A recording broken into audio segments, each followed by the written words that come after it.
puedas ser plenamente feliz, para que puedas gozarte en esta vida. ¿Qué necesitas? Alimentarte bien, comer de su cuerpo y beber de su sangre, venir los domingos a comulgar.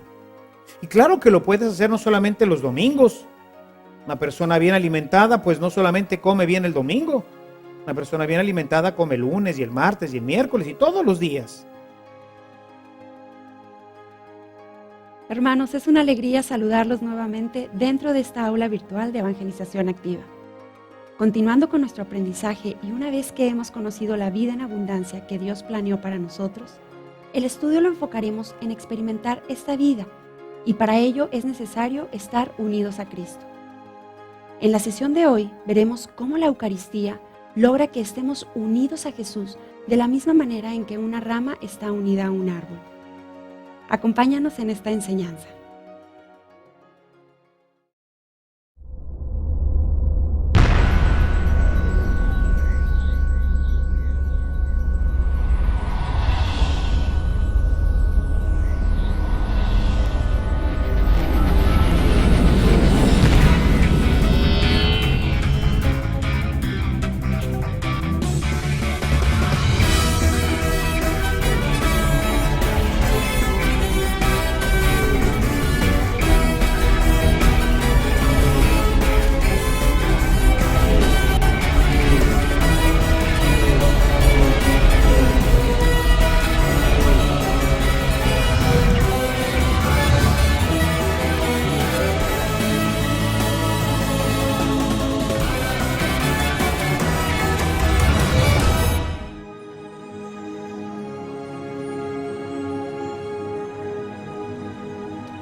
Bienvenidos queridos hermanos nuevamente a nuestro curso de evangelización fundamental. Me da mucho gusto nuevamente estar con ustedes para continuar esta maravillosa aventura que estamos recorriendo juntos, conociendo a Jesús. Hoy vamos a introducirnos en un tema maravilloso, pero antes de eso quisiera recordar un poco cómo venimos en nuestro desarrollo. Hemos visto que Dios había pensado para nosotros un plan maravilloso. Nos había destinado para vivir eternamente con Él, empezando desde el paraíso.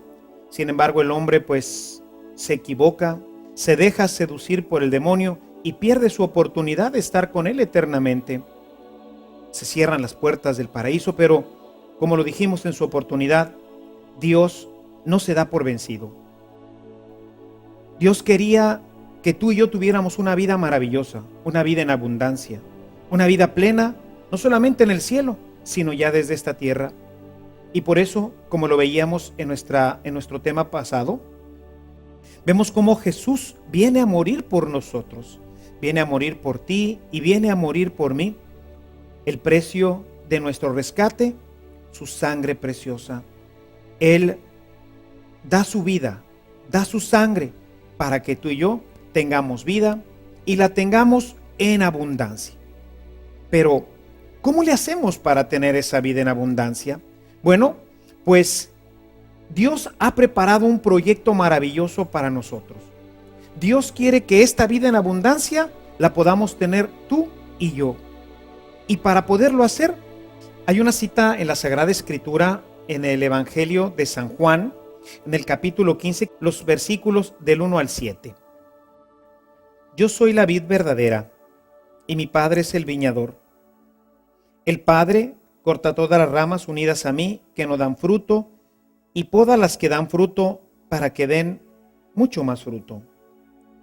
Ustedes ya están limpios gracias a la palabra que les he comunicado. Escucha, quisiera que si tienes ahí para subrayaras el versículo 4.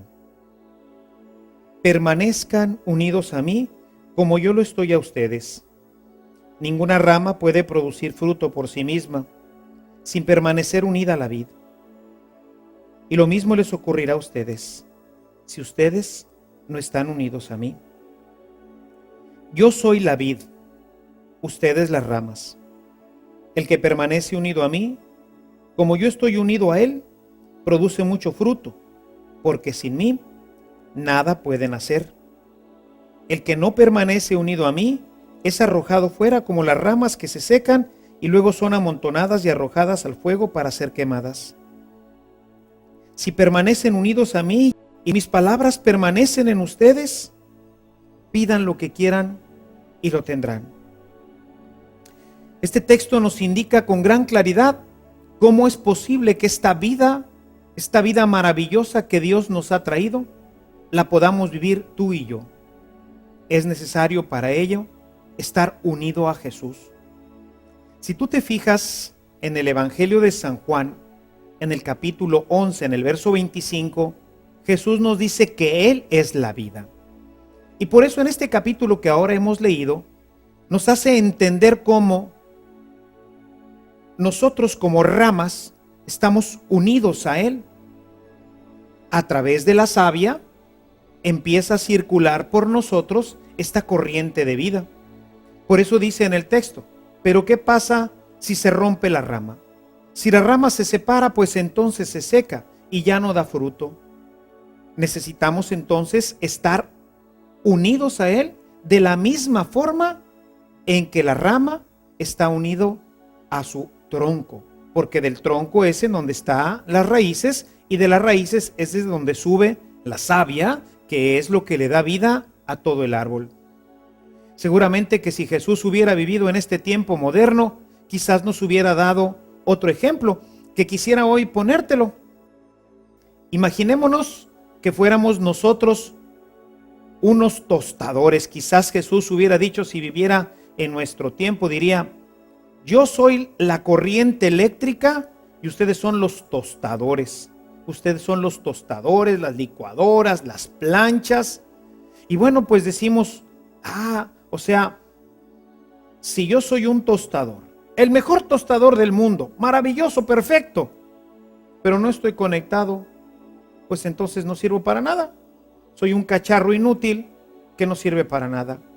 O si yo fuera la mejor plancha o el mejor CD o cualquier aparato, si yo no tengo corriente eléctrica, si no circula por mí esto que hace que yo tenga, pues, con qué funcionar, pues no voy a funcionar. Jesús, que vivía en otro tiempo, que vivía en el tiempo en el que pues todo mundo por ahí tenía la oportunidad de tener un arbolito y pues tenían ahí sus higos y tenían allá sus olivos, pues entonces para ellos en esta cultura era muy fácil entender. Yo soy la vid y ustedes son las ramas. Yo soy el tronco y ustedes son las ramas. Si la rama se separa del tronco, pues ya no tiene vida. Es entonces necesario estar unidos a Cristo. Cristo nuestra vid, Cristo nuestra fuente de la vida verdadera, de la vida que hace que podamos nosotros verdaderamente ser felices. Y quizás ahora te estarás preguntando, bueno, ¿y cómo me uno a Jesús? ¿Cómo puedo permanecer en esta relación con Él? Bueno, para ello quisiera mostrarte un texto que es fundamental. Quisiera que en tu Biblia fueras al Evangelio, en este mismo Evangelio que estamos viendo, en el Evangelio de San Juan, pero que fueras ahora al capítulo 6. En el capítulo 6, Jesús nos va a hablar sobre la Eucaristía, el pan que da la vida eterna. Es un tema maravilloso. Ojalá y pudieras leer todo este capítulo. Se le llama teológicamente el sermón de Jesús sobre el pan de la vida. San Juan quiso incluir en su evangelio esta explicación maravillosa, que son una colección de temas, una colección de sermones, una colección de catequesis que Jesús hizo sobre este tema fundamental que es la Eucaristía y que finalmente organizó en un solo capítulo, que es el capítulo 6 del Evangelio de San Juan, le llamamos el sermón eucarístico.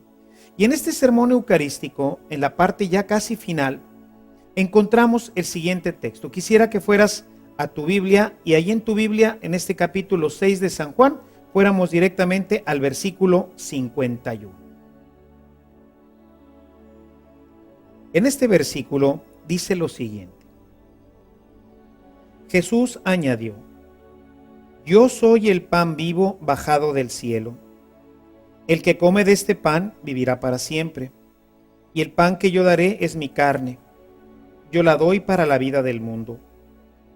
Esto provocó una fuerte discusión entre los judíos, los cuales se preguntaban: ¿cómo puede éste darnos a comer su carne? Jesús les dijo: Yo les aseguro que si no comen la carne del Hijo del Hombre y no beben su sangre, no tendrán vida en ustedes. El que come mi carne y bebe mi sangre tiene vida eterna, y yo lo resucitaré en el último día. Mi carne es verdadera comida, y mi sangre verdadera bebida. El que come mi carne y bebe mi sangre, permanece en mí, y yo en él. El que come mi carne y bebe mi sangre, permanece en mí, y yo en él. Si te fijas, es exactamente lo que acabamos de leer en el capítulo 15. Permanezcan en mí. Si ustedes no permanecen en mí, pues entonces no tienen vida. Pero si permanecen en mí, entonces yo les doy la vida y les doy la vida eterna. Y Jesús nos aclara que para poder tener esta vida eterna, necesitamos comer su carne y beber su sangre. Y tenemos que comerla y tenemos que beberla físicamente. Esto causó un gran escándalo entre ellos. Tanto es así que si tú te fijas en este mismo capítulo, pero en el verso 67, Jesús les va a preguntar a sus mismos apóstoles si ellos se van a ir, porque la gente que escuchó esto se escandalizó. Jesús les dice: ¿y ustedes también se van a ir? ¿Por qué se escandalizó tanto la gente? San Juan ha sido muy precavido en escoger las palabras exactas en griego. Recordemos que Jesús predicaba en hebreo, que era el lenguaje en el que pues hablaban en aquel tiempo, ¿verdad? Hablaban en arameo, precisamente. Y en arameo Jesús utilizó unas palabras que escandalizaron, y entonces, para reportárnoslas a nosotros, el evangelista San Juan buscó los términos griegos que mejor pudieran haberlo representado. Todo el capítulo 6, como decía, nos refiere este tema de la Eucaristía, que empieza con la multiplicación de los panes. Yo les daré un pan para la vida eterna, un pan que hay que comer. Sus padres comieron del pan del maná en el desierto, pero se murieron. El pan que yo les daré será un pan para la vida eterna. En griego tenemos dos verbos. Tenemos el verbo phagein, como lo estás viendo ahorita ahí en tu pantalla. El verbo phagein significa comer. Quizás una palabra conocida para ti, porque seguramente habrás oído el término de antropófago. Antros, hombre, fagos, comer. Es el que se come a los hombres, se los mastica. Y hay otra palabra que es la palabra trogon.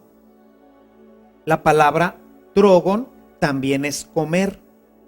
Nada más que la palabra trogon tiene la característica de que es realmente el ejercicio de masticar y deglutir. Podríamos nosotros, si el apóstol no hubiera sido tan preciso, nosotros podríamos haber pensado que se refería simplemente a comer en un sentido figurado. Seguramente habrás oído aquella expresión de, por ejemplo, le dice el esposo a la esposa: mi vida, te comería a besos. Sabemos que no se la va a comer. Es un término nada más romántico, poético. Hay en la escritura, por ejemplo, en Jeremías, un pasaje en donde Dios le dice a Jeremías que se coma este rollo, es un rollo de la ley. Y bueno, pues nos dice que cuando lo comió le supo muy rico en la boca, pero luego le amargaron las entrañas. Se está refiriendo a la asimilación de la palabra de Dios. La palabra de Dios sabemos que pues es muy rica, nos gusta escucharla, pero a la hora que la vivimos, a la hora que la predicamos, nos amarga la vida, nos amarga las entrañas. Por eso es que pues todos los profetas terminaron siempre como mártires. Y vemos ahí entonces el uso de esta palabra phagein, en donde se refiere precisamente pues a un uso general. De hecho, todos los términos que utiliza antes de pasar al versículo 54 ha usado la palabra phagein, pero inmediatamente después va a usar la palabra trogon, la cual nos habla de masticar. Es el proceso propiamente de deglutir, de comer físicamente. Por eso la gente en ese momento se escandalizó. Ellos estaban entendiendo que tendrían que comérselo, que tendrían que masticarlo. Imagínate, tendrían que masticar a Jesús. Tendrían que agarrar uno de sus brazos y morderlo, comerlo, arrancarle un pedazo de carne y comérselo. Esto era realmente una locura. ¿Quién podría hacer eso? Van a decir precisamente los judíos, ¿quién podrá aceptar todo esto? ¿Quién podrá aceptar esta doctrina? Dice en el versículo 60, muchos de sus discípulos al oír a Jesús dijeron, esta doctrina es inadmisible. ¿Quién puede aceptarla? Era verdaderamente difícil entenderlo. Sin embargo, Jesús lo tenía todo planeado. Jesús tenía todo perfectamente programado para que nosotros pudiéramos comer su carne, para que pudiéramos beber su sangre. Si me acompañas, ahora vamos al capítulo 26 del Evangelio de San Mateo, la última cena. Jesús, estando ahí en la última cena, cuando ya se pone a la mesa, puedes leer lo siguiente a partir del versículo 26. Dice, durante la cena, Jesús tomó pan, pronunció la bendición, lo partió y dándolo a sus discípulos dijo, tomen y coman, esto es mi cuerpo. Tomó luego un cáliz y después de dar gracias lo dio a sus discípulos diciendo, beban todos de él, porque esta es mi sangre, la sangre de la alianza que se derrama por todos para el perdón de los pecados. ¡Qué maravilla! Jesús, que tiene todo el poder en el cielo y en la tierra, Jesús que le podía decir a un paralítico, levántate, Jesús que le podía decir a un ciego de nacimiento que recobrara la vista, Jesús que le podía decir a un muerto que se estaba ya prácticamente pudriendo porque tenía varios días ya en el sepulcro. Marta le dice a Jesús, Señor, ya huele, tiene tiempo en el sepulcro. Este hombre que puede decirle, Lázaro, sal, y le regresa la vida, podía decirle a un pedacito de pan, esto es mi cuerpo. Y en ese momento ese pedacito de pan dejó de ser pan y se convirtió en el cuerpo de Jesucristo. Después tomó un poco de vino y con el poder inmenso y eterno que tiene como Dios, le dijo ese poco de vino que tenía ahí, esto es mi sangre. Y de esa forma pudieron comer su cuerpo y su sangre. Y yo quisiera que regresáramos nuevamente al texto de San Juan en el capítulo 6 que estamos revisando, porque es importante lo que Jesús dice. Versículo 56. El que come mi carne y bebe mi sangre vive en mí, permanece en mí y yo vivo en él. Dice en el verso 57, como el Padre que me envió posee la vida y yo vivo por él, así también el que come vivirá por mí. Y no es una opción. Mira lo que nos dice un poquito antes, verso 53. Yo les aseguro, escucha bien esto, yo les aseguro que si no comen la carne del Hijo del Hombre y no beben su sangre, no tendrán vida. ¿Te fijas? No es una opción. No es, bueno, pues el que quiera, pues bueno, el que lo coma, como quiera, yo les voy a dar la vida eterna. No, lo asegura. Y cuando Jesús usa la palabra, les aseguro, en el texto hebraico, seguramente que habrá dicho, amén, amén. Es decir, con esto los profetas hablaban verdaderamente de una necesidad. La necesidad de comer del cuerpo y de la sangre de Cristo, porque sin ella no hay vida, no tendremos vida. Esto nos explica por qué hoy hay tanta gente en nuestro mundo que vive con angustia, con depresión, faltos de alegría. Es la gente que como tú y como yo y como tantos más se han bautizado, pero que no comulgan. Son tantísimos los hermanos que no comulgan. Imagínate, solamente el 12% de nuestros cristianos católicos asiste a misa. Y de ese 12%, solamente el 50%, en el mejor de los casos. Hay parroquias en donde el 30%, el 20% comulgan. ¿Qué quiere decir entonces?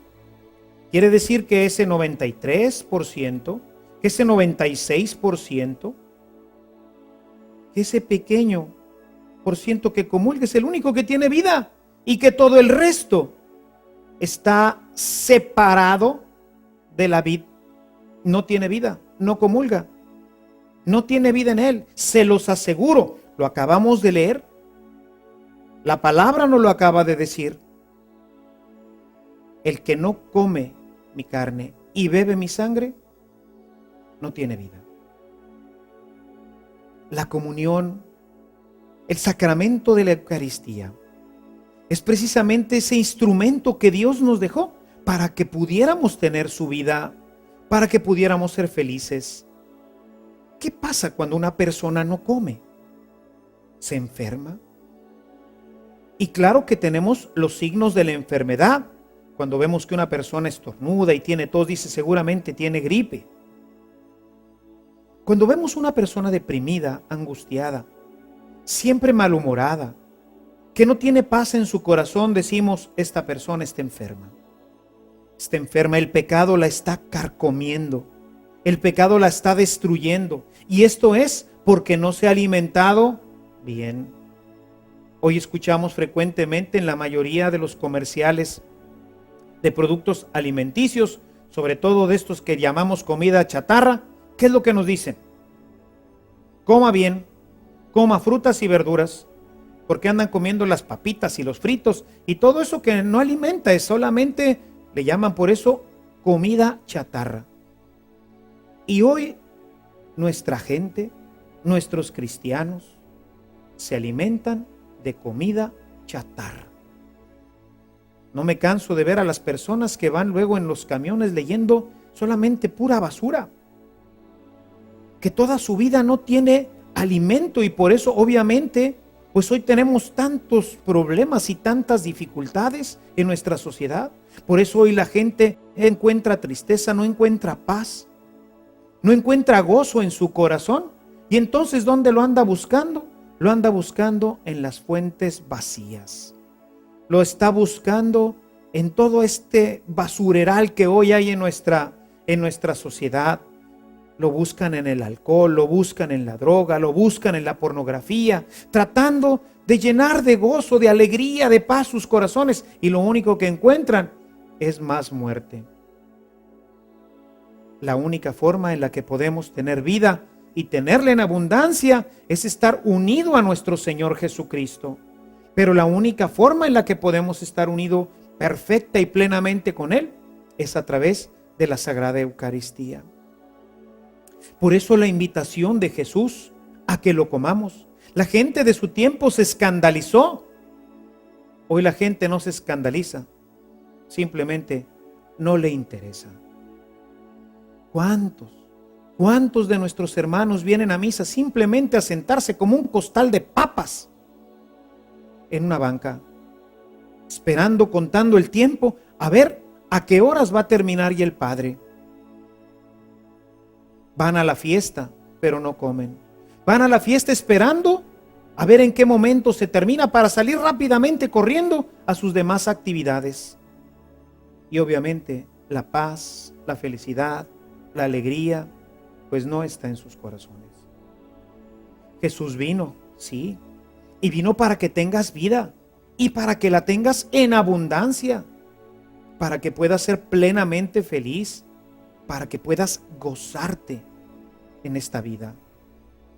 ¿Qué necesitas? Alimentarte bien, comer de su cuerpo y beber de su sangre, venir los domingos a comulgar. Y claro que lo puedes hacer no solamente los domingos. Una persona bien alimentada pues no solamente come bien el domingo. Una persona bien alimentada come el lunes y el martes y el miércoles y todos los días. Para tener fuerza, para tener vida interior necesitamos la Sagrada Eucaristía. Y hoy tanta gente que no lo hace. El que no come mi cuerpo y no bebe mi sangre, no tiene vida. No hay vida en él. Es un muerto. Y por eso todas las consecuencias que van viniendo a nuestra vida, depresiones, angustias, insatisfacciones, falta de paz interior, es porque dentro del corazón no hay este alimento que nos da la vida. Pero ¿es que podemos acercarnos a la Eucaristía así nada más? Por supuesto que no. Necesitamos estar preparados. Necesitamos estar bien dispuestos. Sin esta vida, pues no tendremos la vida eterna.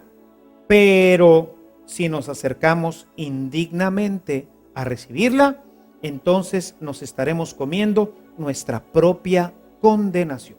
Yo quisiera que fueras a tu Biblia. Vamos a ver ahora la carta a los Corintios. Corinto era una ciudad muy importante, pero era una ciudad, era un puerto muy difícil. Y entonces los corintios habían convertido la cena del Señor pues en todo un desorden. San Pablo les escribe para que pongan en orden su vida, para que pongan en orden este aspecto tan importante de la Eucaristía.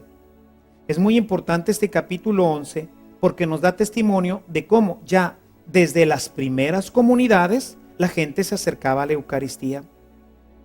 Por eso a veces la gente, estos hermanos que no conocen este misterio, dicen, no, pues nosotros no comulgamos. Yo digo, ¿cómo si eres cristiano no sabes de la necesidad de comulgar? De la necesidad que tenemos de alimentarnos de su cuerpo y de su sangre.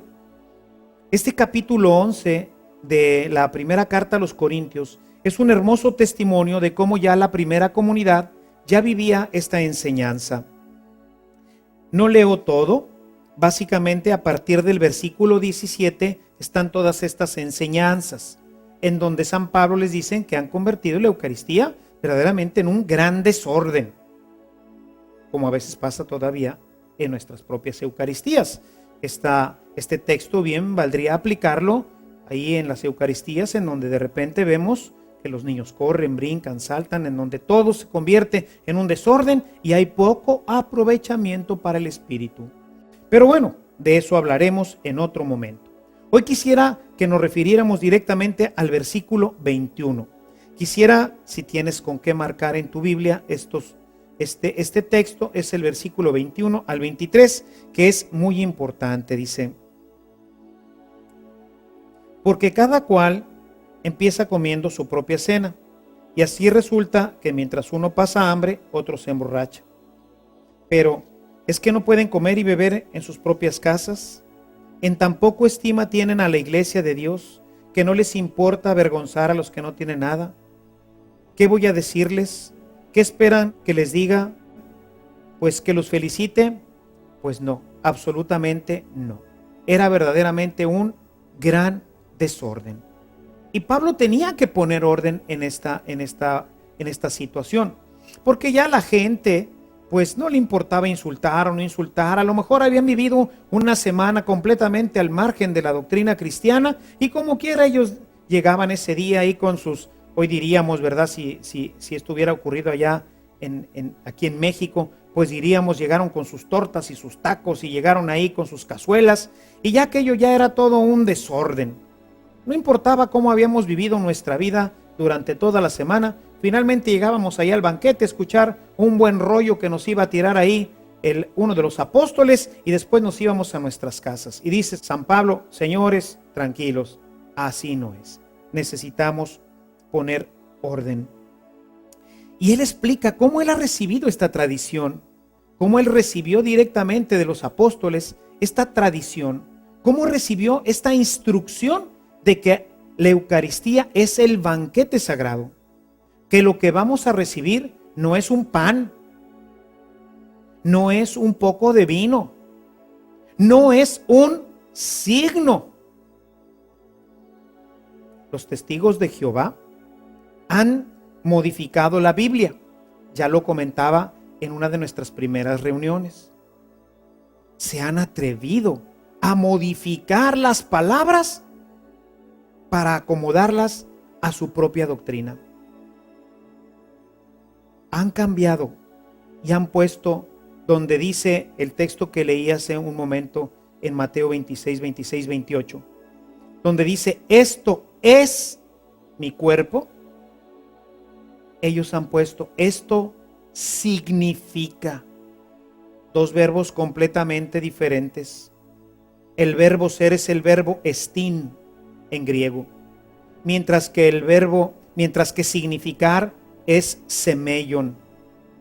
Dos cosas completamente distintas. Si vamos directamente al texto griego, que es de donde se traduce para poder llegar a los textos que tenemos en diferentes lenguas, pues entonces encontraremos que ahí aparece el verbo estin, no el verbo semeion. No es una significación. Esto significa, sino esto es. Esto es mi cuerpo. Esto es mi sangre.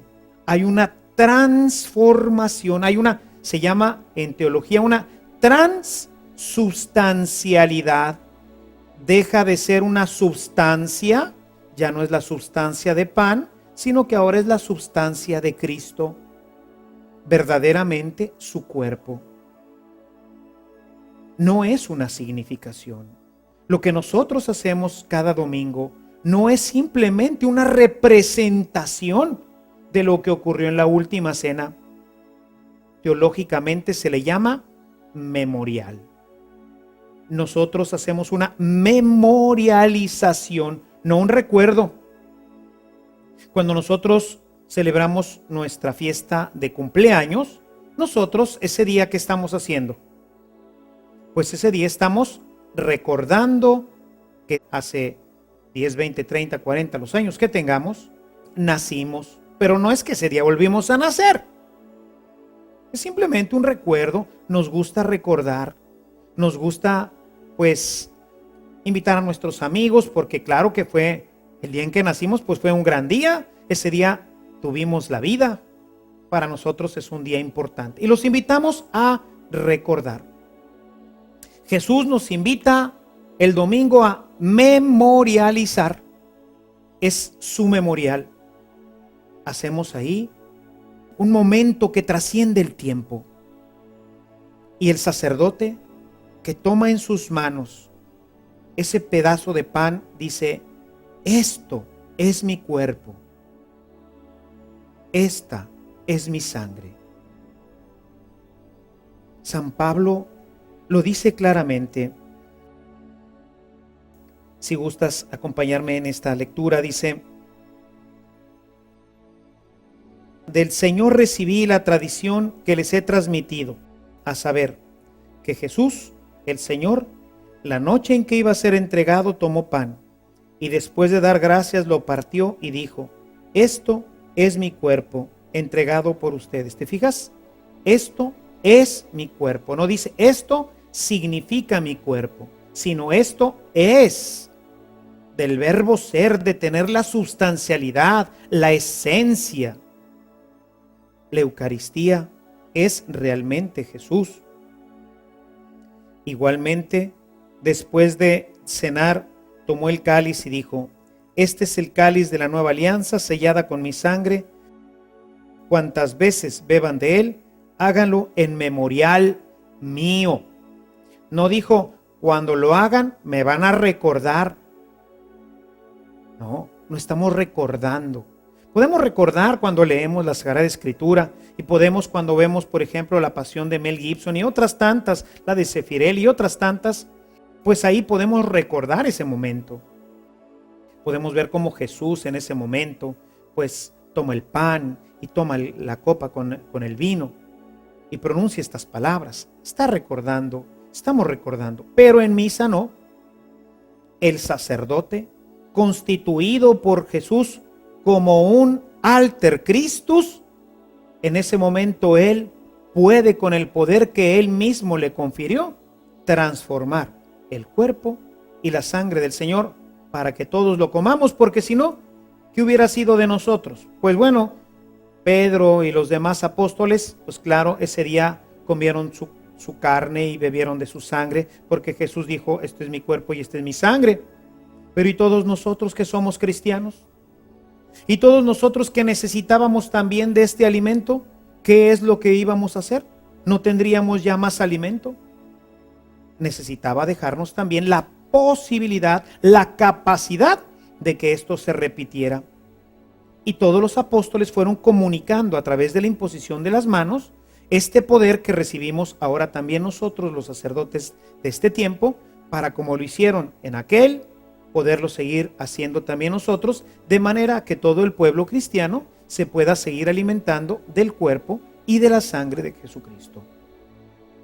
Pero no termina ahí el texto. Dice en el versículo 26: así pues, siempre que coman de este pan y beban de este cáliz, anuncian la muerte del Señor hasta que venga. Escucha ahora el 27. Por eso, quien coma el pan o beba del cáliz del Señor indignamente, peca contra el cuerpo y la sangre del Señor. Más claro no puede estar. Lo primero que nos deja ver esta cita es que realmente Pablo, que no cenó con el Señor, y toda esta comunidad que estaba reunida allí en Corinto, no había cenado con el Señor. Ellos reconocían que en el pan y en el cáliz, una vez que se habían pronunciado las palabras que hoy llamamos consacratorias, a partir de ese momento ya no era más pan y ya no era más vino. Por eso el que se lo coma indignamente peca contra el cuerpo y la sangre del Señor, que es lo que está ahora ya en ese pedazo de pan y en ese pedazo de vino, en ese poco de vino que ya no es pan y que ya no es vino, sino que ahora es el cuerpo y la sangre del Señor.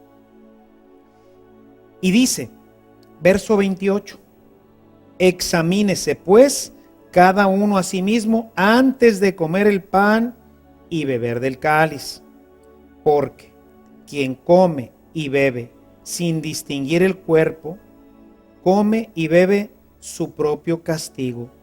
Y mira lo que dice en el verso 30. Por eso hay entre ustedes muchos enfermos y débiles, y son bastantes los que mueren por esta razón.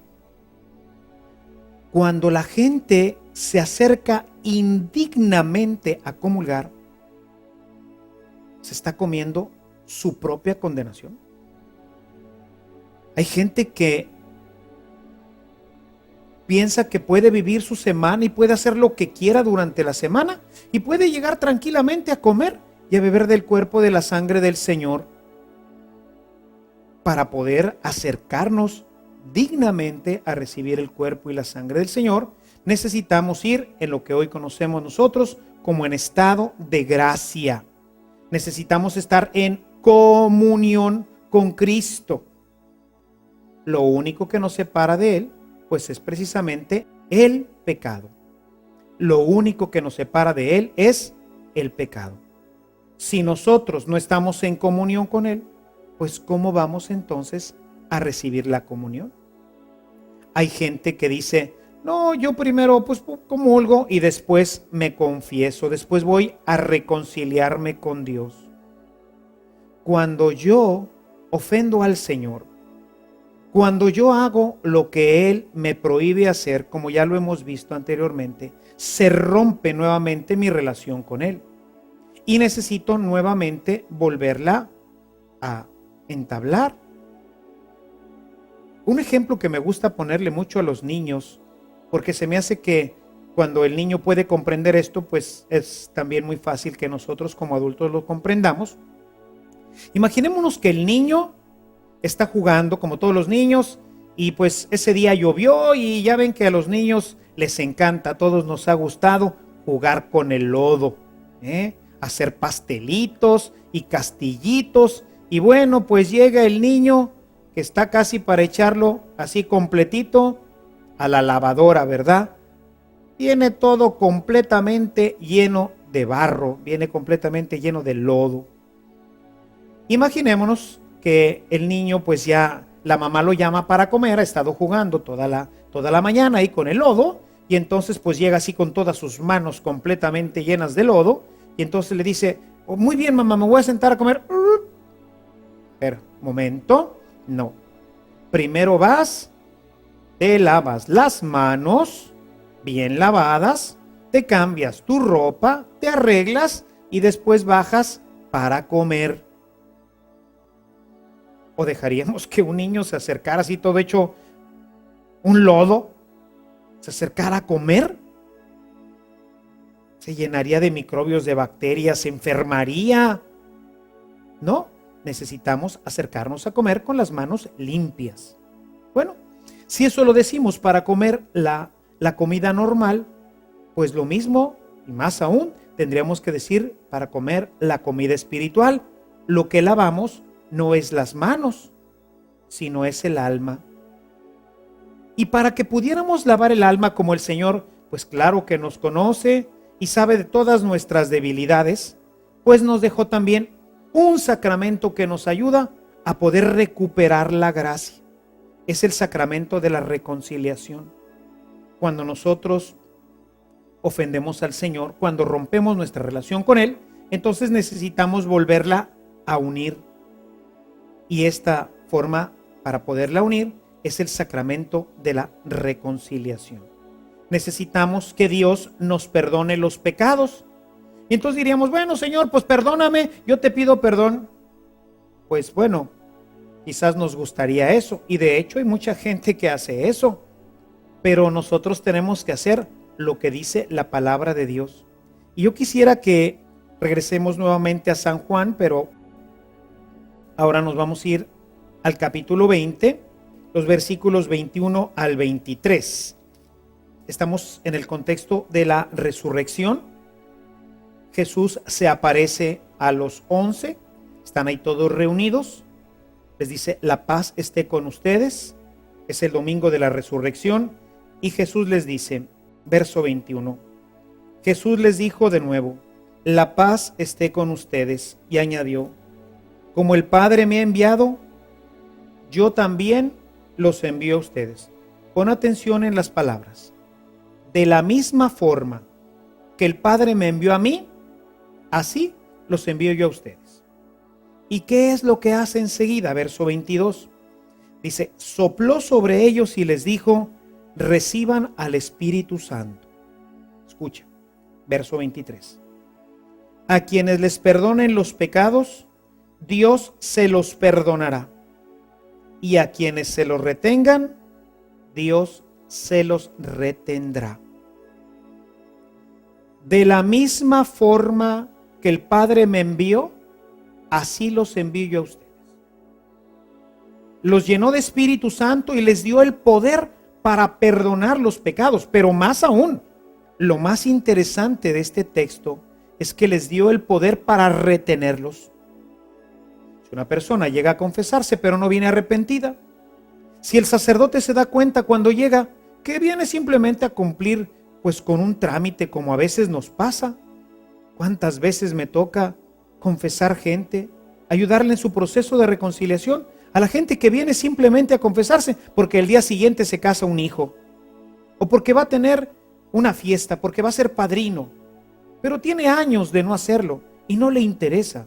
Pero claro que le pidieron allí en la parroquia que llenara un papelito, se lo enseñara al sacerdote, que se lo firmara para que luego pudiera llevarlo y decir, ya me confesé.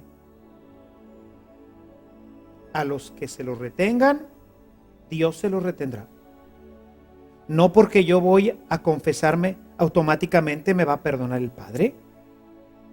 Exige forzosamente el arrepentimiento, el cambio de vida, porque me voy a volver a acercar a esta fuente de gracia que es Dios, porque me va a preparar este estado de gracia para volver a comer del cuerpo y de la sangre para que pueda yo tener vida.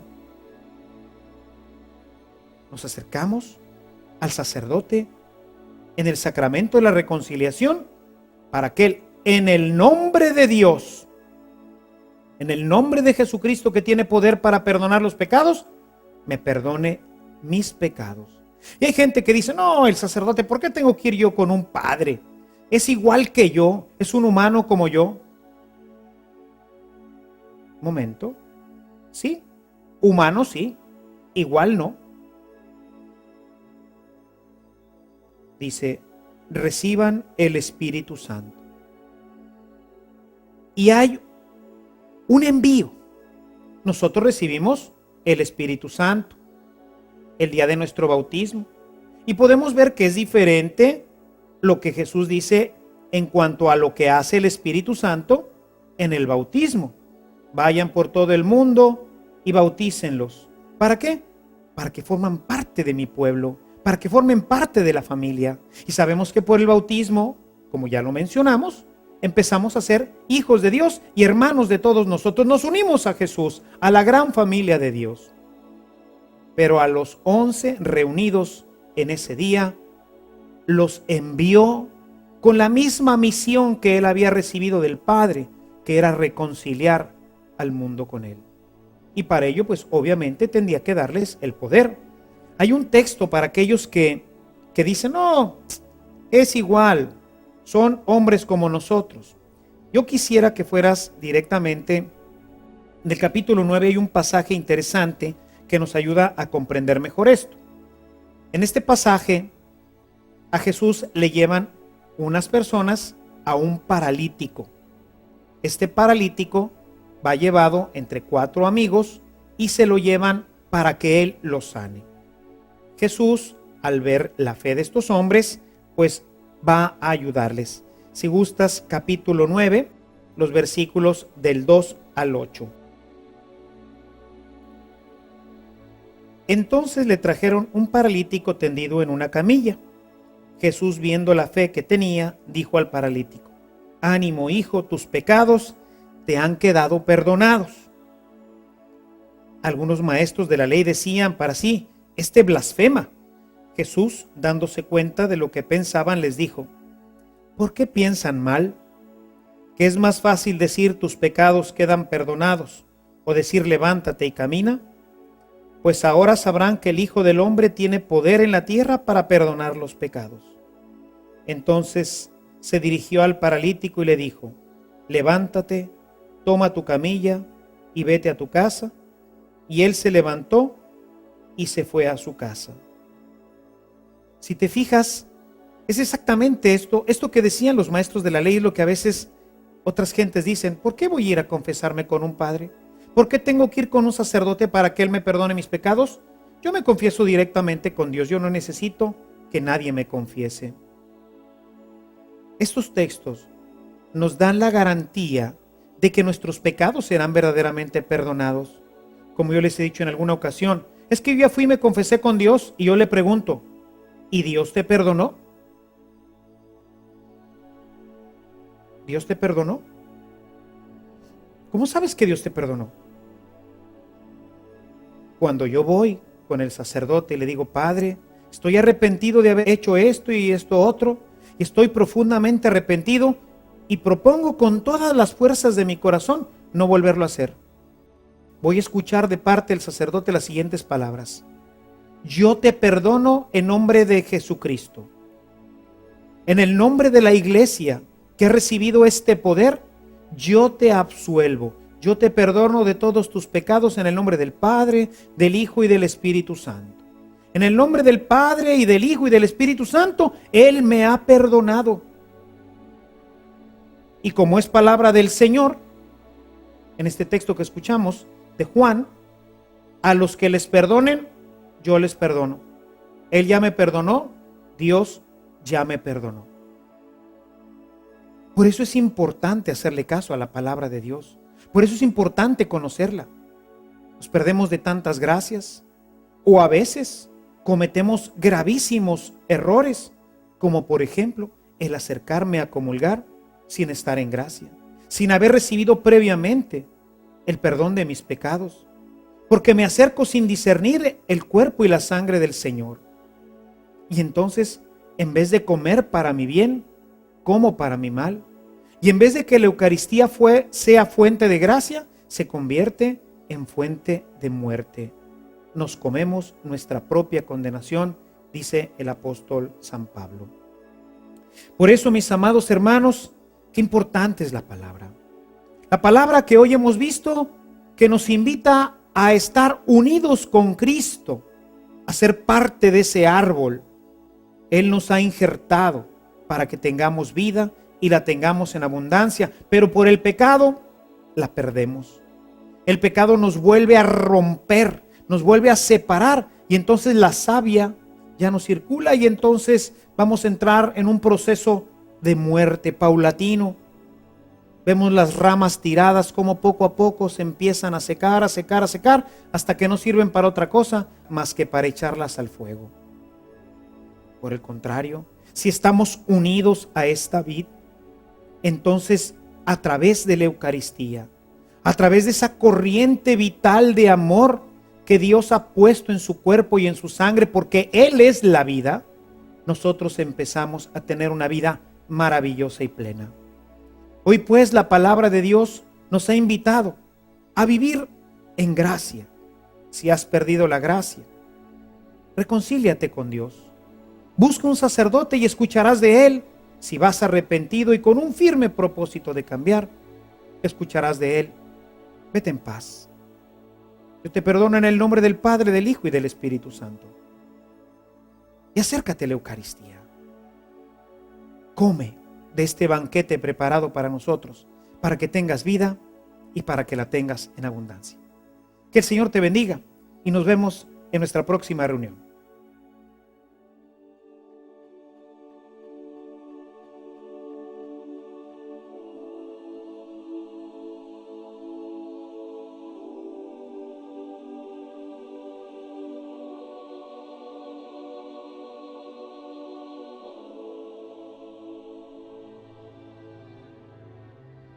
Esperamos que después de esta sesión sientas un gran deseo por unirte más a Jesús, comiendo su cuerpo y bebiendo su sangre. La próxima semana continuaremos con este fascinante tema en el que el Padre Ernesto explicará cómo podemos ser dignos de participar de esta comunión plena y perfecta con Dios si hemos estado viviendo en pecado. Hasta entonces.